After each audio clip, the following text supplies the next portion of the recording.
সুপ্রিয় দর্শক, আজকের এই ভিডিওটা দেখে আপনাদের মাথা নষ্ট হয়ে যাবে এবং অবশ্যই শেয়ার করতে হবে। তো প্লিজ পুরাটা ভিডিওটা অবশ্যই দেখবেন। আপনাদের নায়িকা নিপুণ যে কি করছে আওয়ামী লীগ সরকার থাকাকালীন, শেখ সেলিমকে হাত করে কি করছে ঢাকায়, ভাই মাথা নষ্ট। ঢাকায় যে পার্লার খুলছিল, স্পা সেন্টার খুলছিল, খুলে যত অনৈতিক কাজ আছে সেগুলো সে কিন্তু করছে। এই নিপুণ রে আমরা জানতাম চলচ্চিত্রের সভাপতি ছিল সমিতির, তারপরে এইসব করছে। আমি তো এই জন্যই ভাবি যে একটা নায়িকা যার সিনেমা অল্প কিন্তু সে এত ধনী কেমনে হয়।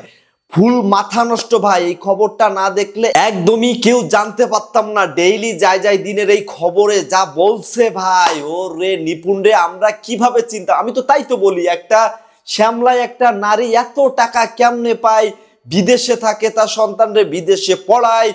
আর রে কি বলবো। আপনারা যারা নিপুণ সম্পর্কে জানতেন না, পটাপট করে শেয়ার করবেন, কারণ শেয়ার না করলে মানুষ কিন্তু জানতে পারবে না। পট করে শেয়ার দিয়ে দেন।